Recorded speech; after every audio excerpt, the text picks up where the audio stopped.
Hello, this is Stacy with Living Over 50, and I just wanted to come on and tell everyone that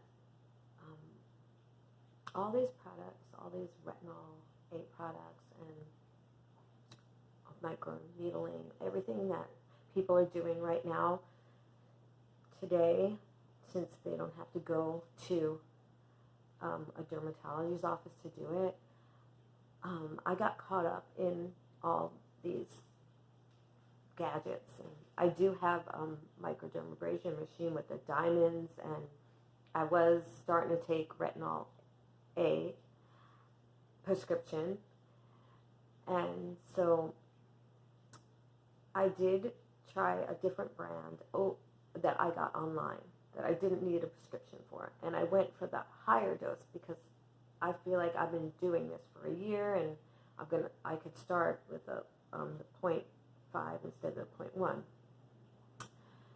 So I didn't do retinol for like 10 days because I was peeling after I did it after I shaved, and I kind of broke out with the new retinol. I wasn't going to use the new retinol again, but then I was like, oh, well, it's because I shaved. So I waited 10 days. Then I decided to do the microneedling because I kept wanting to do it, but I wanted to do it at a time when I can get everything together, and you have to kind of you need to sterilize everything. So one night I had a lot of time because my son wasn't here, and so I did the microneedling, and it went well. I didn't overdo it. I didn't press really hard. I think I went over each spot like 3 times, diagonal and then straight and then cross. And so I didn't have any bleeding. I didn't feel anything. I'm pretty sure I rinsed it off and put some moisturizer on it and went to bed.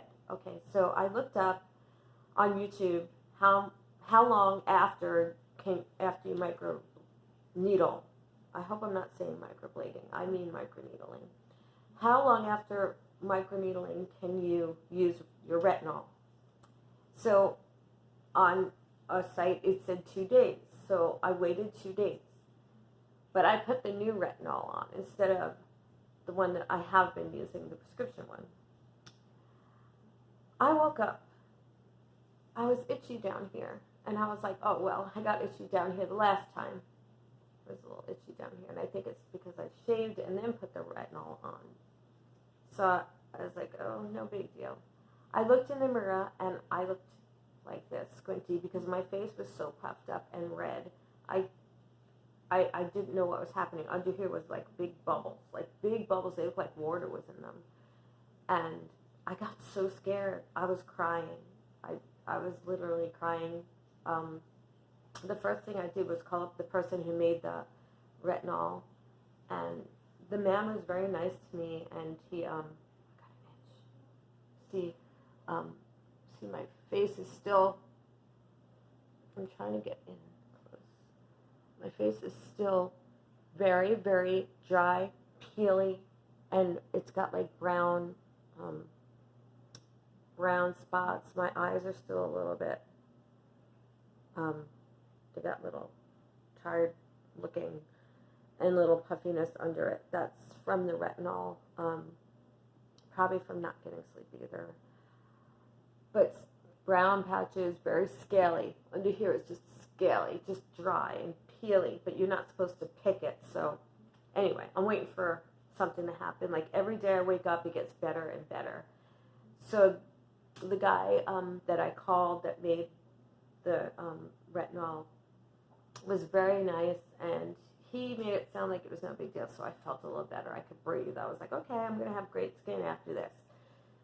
So he said he would mail me some cream, and he mailed it for free, and that was so sweet of him. I had to wait 2 days to get the cream, so in the meantime, I didn't know what to put on it. I tried lavender oil with water, which somebody told me to do. That burned. I tried moisturizer, that burned. I tried aloe, that burned. I tried oatmeal, that burned. I couldn't do anything. So when the cream came, it liked the cream. It loved the cream. It was omega-6 cream, and it loved it. So I put that on, and I was still crying though, because I didn't know. I didn't know what was going to happen, like, because I really thought I ruined my skin. So I'm just on here to tell you, just don't go buy some random retinol from online that you see, and don't do the microneedling unless you know that those microneedles are good quality, because you can ruin your skin. You just could destroy something that didn't need to be played with or messed with.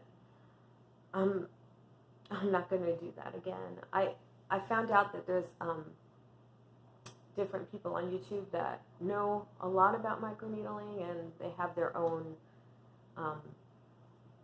microneedle roller, and a lot of YouTube videos on how to use it and what to do. So if I ever try it again, that's what I will do.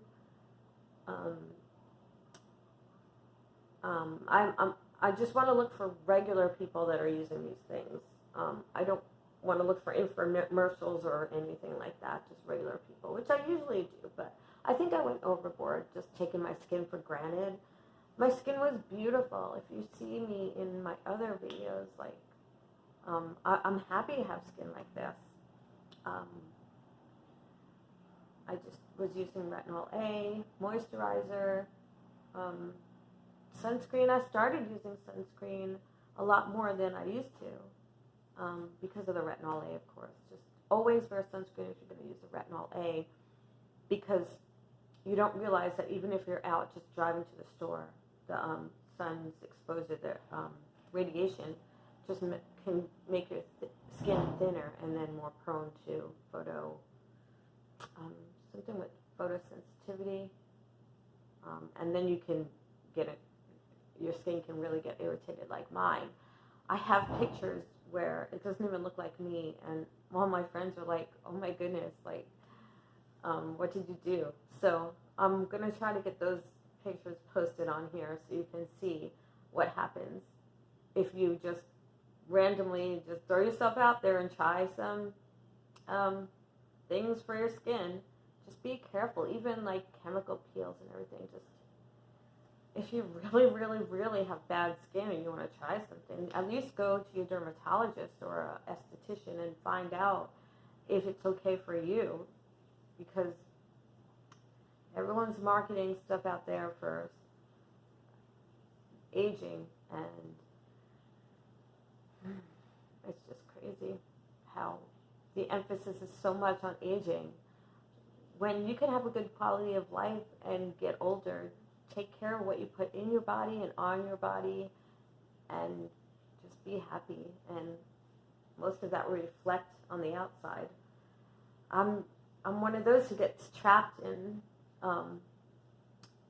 all this society stuff about aging, and I just gotta enjoy myself and love myself and just appreciate what I have. And if that's not good enough for some people, that's not up to me. I mean, I'm happy in my own skin, and this really taught me a lesson not to take my skin for granted, and not to just keep thriving for something more. Just be happy and focus on things that make you happy, instead of doing the microneedling.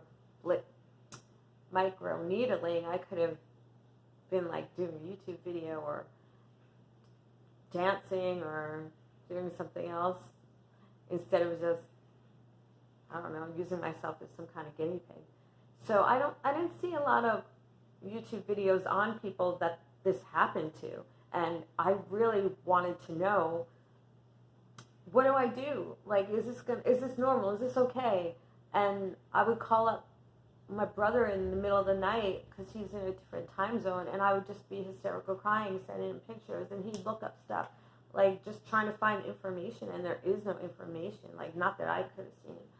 So just I'm gonna make another video about what I did, and hopefully it will help somebody in the middle of the night that's having a hard time sleeping or thinking that they're going to stay that way.